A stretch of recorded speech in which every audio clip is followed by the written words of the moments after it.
श्री कृष्ण। जय सिया राम, जय श्रीमन नारायण, जय जय श्री राधे।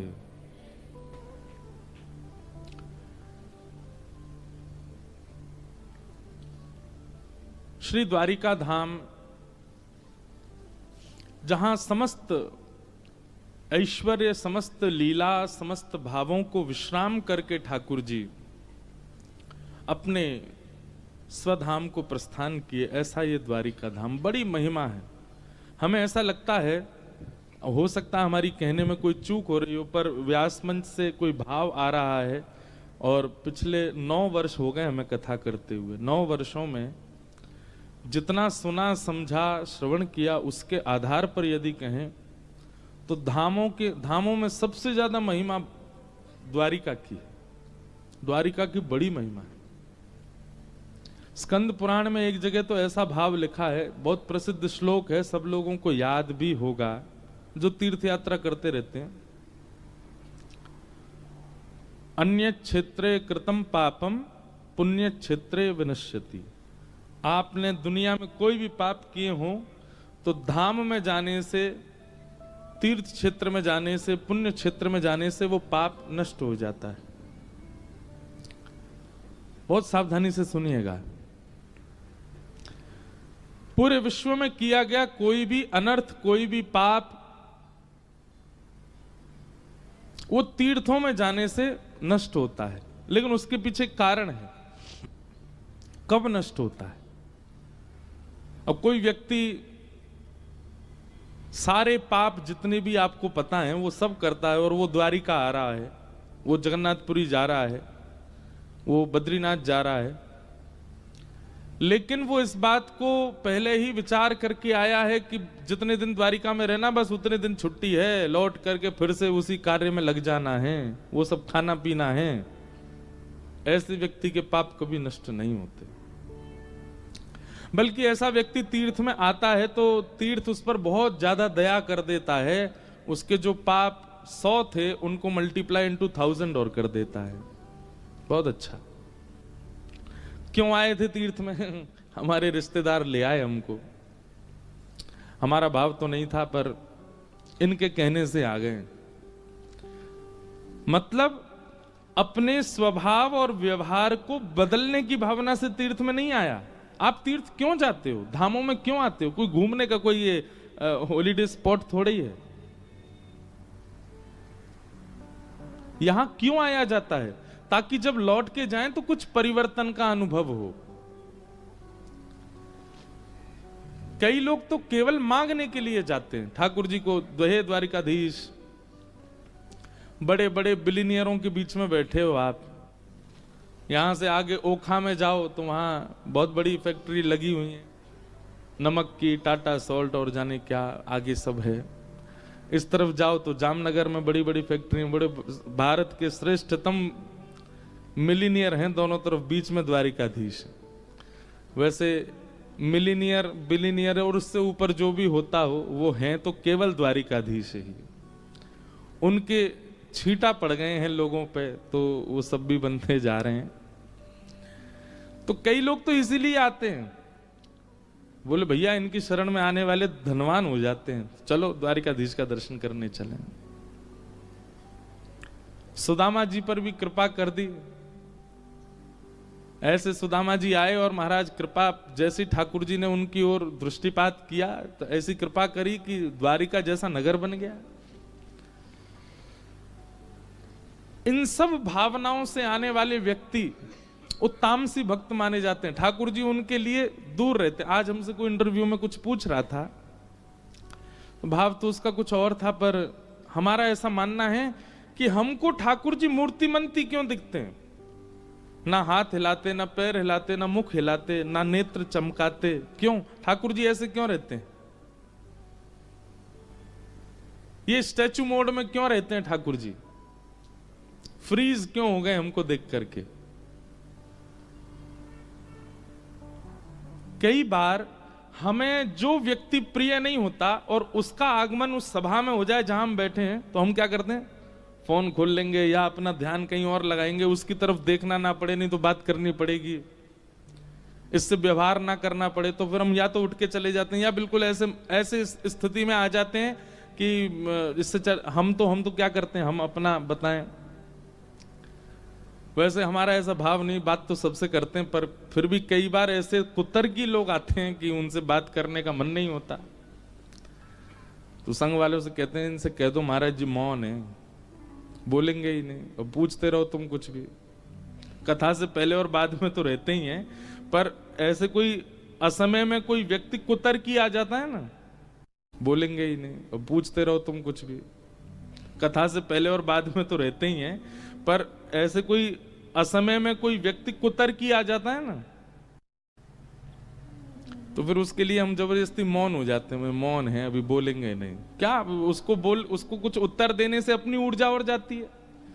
तो एक मानव का स्वभाव है कि कोई अप्रिय व्यक्ति सामने आने पर वो अपने आप को कहीं और व्यस्त दिखाता है।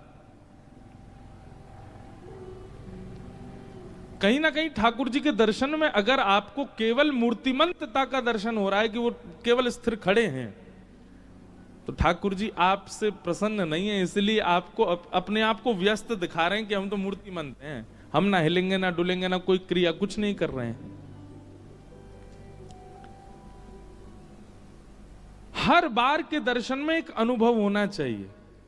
आज सुबह मंगला दर्शन किए, ध्वजा जी का, जब हमारे बंक परिवार की ओर से आज ध्वजा जी थी ठाकुर जी की सुबह की, कैसे लग रहे थे लाल जी? जैसी देखने गए तो आज राजा ध्वज नहीं लग रहे थे, आज ऐसी लग रहे ये ब्रज के लाला हैं हमारे, सौल ओढ़ करके बढ़िया बिल्कुल कंबल में लपेट के, मुखमंडल दिख रहा है बस। पीत रजाई दूर दे मुखते, छाड़ दे अलसई है। ये पद मन में आया जैसी द्वारिकाधीश को देखा। क्या भाव है?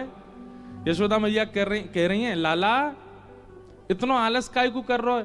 पीत रजाई दूर दे मुखते, पीत रजैया अपनी दूर कर दे लाला, सब होता है। तो इसका मतलब यह है कि ठाकुर जी आपके लिए मूर्तिमंत नहीं, आपको एक लीला का दर्शन करा रहे हैं। ठाकुर जी का मुकुट देख करके, माला देख करके, पोशाक देख करके, मसनद देख करके, किसी भी स्थिति को कोई लीला आपके चित्त में आती है,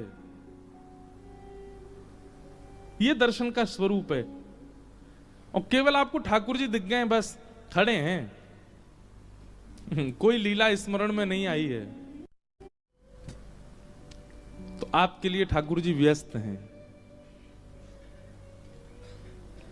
लीला चिंतन होना चाहिए, लीला अनुभव होना चाहिए। तो बात हम क्या कर रहे थे, पर कहां से कहां चले जाते हैं। शास्त्र आज्ञा करते हैं कि पूरी दुनिया में किए गए पाप तीर्थों में जाने से नष्ट हो जाते हैं। पर कब? जब तीर्थ में आप इस संकल्प से गए हो कि हे द्वारिकाधीश मैं आ रहा हूं आपके पास, आपके दर्शन के बाद नियम ले लूंगा, ये काम जो मैंने आज तक किया है ना इसको नहीं करूंगा, अब मैं अब त्याग दूंगा, तब तीर्थ आपके पापों को नष्ट करेगा। नहीं तो तीर्थ पे ऐसे तो फिर सारे चोरों की जमात लग जाएगी तीर्थों में, सारे गुंडों की जमात लग जाएगी, सब आते रहेंगे यहीं पे।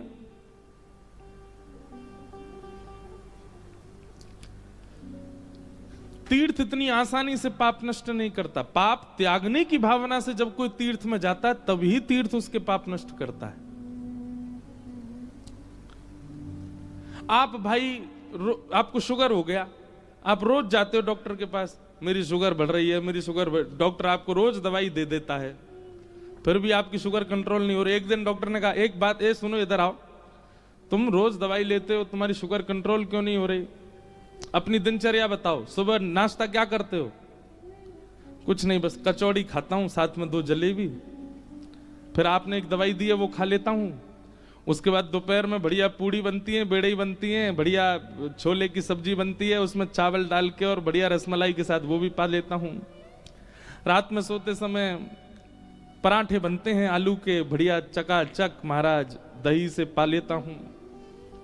डॉक्टर बोलेगा तुम्हारे चरण कहां हैं, लाओ पधरा दो हमारे सिर पे। अरे आपने दवाई तो दे रखी है, भाई दवाई दे रखी है, लेकिन तुमको सही होने के लिए परहेज भी तो करना पड़ेगा। बिना परहेज के औषधि किस काम की। ऐसे ही तीर्थों में घूम रहे हैं, दया द्वारिका पहुंच गए, कभी सोमनाथ पहुंच गए, कभी बद्रीनाथ चले गए, ओ जगन्नाथपुरी पहुंच गए, वृंदावन चले गए, पर अपने स्वभाव का परहेज नहीं कर रहे हैं। स्वभाव के परिवर्तन का परहेज चित्त में नहीं है, तो कैसे तीर्थ आप पर कृपा कर देगा। इसलिए जब भी किसी तीर्थ क्षेत्र में जाओ, अपने एक अवगुण का वहां पर त्याग करके आओ, तभी आपका तीर्थ जाना सफल है। नहीं तो आपका जाना केवल धन की खर्चा करके आयो, बस कोई फायदा नहीं। अपना एक अवगुण सोच करके जाओ। हे द्वारिकाधीश, हम ये नहीं करेंगे। लेकिन कलयुग के लोग बहुत चतुर हैं।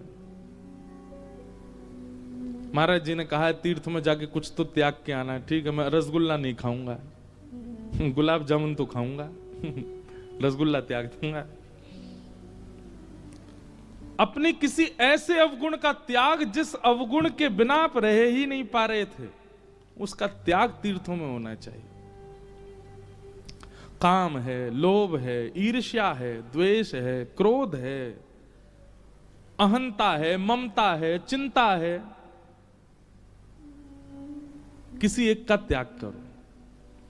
और फिर याद रहे, आपको यह ध्यान रखना है कि वो पुनः आना नहीं चाहिए। मैं द्वारिका में त्याग करके आया हूं उसका। आपका वह एक बार का द्वारिका आगमन संपूर्ण जीवन को पवित्र कर देगा, सारे पाप नष्ट कर देगा, अगर वो त्याग आपने किया तो। इसलिए कहते हैं अन्य क्षेत्रे कृतम पापम तीर्थ क्षेत्रे विनश्यति। फिर आपने जन्म से जो भी पाप किया है या पूर्व जन्म का भी कोई पाप, सब खत्म कर देंगे ठाकुर जी एक त्याग करने मात्र से तीर्थ में। लेकिन फिर शास्त्र कहते हैं तीर्थ क्षेत्रे कृतम पापम वज्रलेपो भविष्यति। अगर तीर्थ में दूसरी जगह किए गए पाप तीर्थ में आगे नष्ट हो जाते हैं, पर तीर्थ में यदि कोई पाप कर दिया तो फिर तो वो पत्थर की लकीर हो जाएगा, वो किसी कारण से भी नष्ट नहीं हो सकता। आपने जगन्नाथपुरी में कोई पाप किया है, आप कितना भी कुछ कर लीजिए उस पाप से बच नहीं पाओगे आप, क्योंकि आप धाम में पाप करके आए हो। आपने बद्रीनाथ में कोई पाप किया है, सोमनाथ में कोई पाप किया है, तीर्थों में कोई पाप, हरिद्वार में कोई, और लोग करते भी हैं, आश्चर्य की बात है, तीर्थों में भी पाप करते हैं। अभी सोशल मीडिया का जमाना थोड़ा टर्न हो रहा है स्पिरिचुअलिटी की ओर।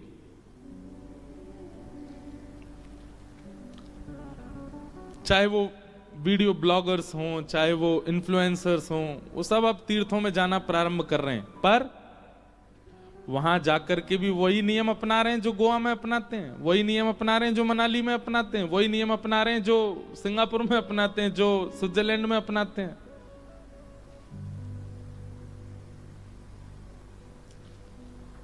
इसका भुगतान बहुत कठिन हो जाएगा आपके लिए। इसलिए उनसे मेरी प्रार्थना कि तीर्थों में तो कम से कम तीर्थ के नियम के, और एक और बात सुनिए, किसी भी तीर्थ में जाने से पहले उस तीर्थ का महात्म्य जरूर सुना कीजिए। बिना महात्म्य जाने तीर्थ जाएंगे क्या लाभ। इसलिए हम रोज द्वारिका की एक बात बताते हैं आपको। मेरा स्वयं का ऐसा स्वभाव है, मैं कहीं भी जाऊं, दक्षिण में, उत्तर में, पश्चिम में, कहीं किसी भी नए तीर्थ में भी जाते हैं, वहां का कुछ ना कुछ पता चले, उसके बारे में क्या भाव है।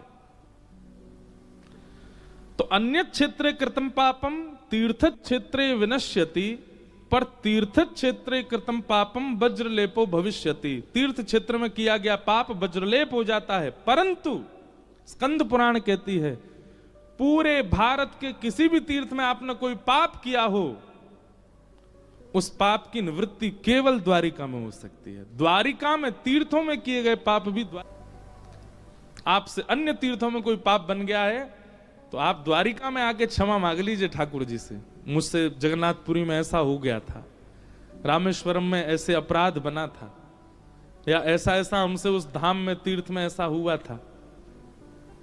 आप द्वारिका में आकर के उसका प्रायश्चित करते हैं, ठाकुर जी से क्षमा मांगते हैं और पुनः ना करने का संकल्प लेते हैं। गोमती सागर में एक डुबकी लगा करके द्वारिकाधीश को प्रणाम करो, आपके तीर्थों के पाप भी नष्ट हो जाते हैं। स्कंद पुराण में फिर आगे आता है, अगर किसी व्यक्ति ने द्वारिका में ही पाप किया हो तो अन्य क्षेत्रों का तीर्थ में नष्ट होगा, तीर्थ क्षेत्रों का पाप द्वारिका में नष्ट होगा। और किसी ने द्वारिका में ही पाप कर दिया हो तो उसके बारे में लिखा है, द्वारिका में किया गया पाप द्वारिका में ही नष्ट होगा, द्वारिका ही उसको मुक्त करेगा। जो समस्त तीर्थों के पाप नष्ट करने की सामर्थ्य रखता है वो द्वारिका के पापों को भी नष्ट करेगा। पर स्वाभाविक पाप नहीं होना चाहिए। स्वाभाविक पाप किसको कहते हैं? जानबूझ करके किया गया, जानते हुए भी किया गया, किसी आचार्य के द्वारा, कथा के द्वारा, सत्संग के द्वारा बताने पर, सावधान करने पर भी किया गया, उसको स्वाभाविक पाप कहते हैं। वो स्वाभाविक पाप यदि द्वारिका में भी आप करेंगे तो फिर कहां जाओगे ये तो भगवान ही जाने।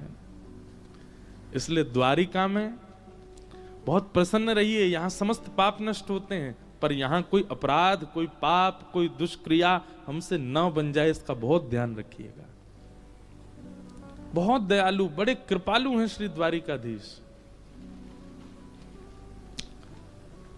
और ये अवसर 7 दिन कथा कराने का, 7 दिन एक जगह रहने का, नित्य द्वारिकाधीश दर्शन करने का, यह अवसर उनकी इच्छा से प्राप्त हुआ। इस अवसर का भरपूर प्रयोग कीजिए, कोई पाप ना बने। और द्वारिका में कोई पाप बन जाए तो गोमती सागर में जरूर स्नान कर लीजिए।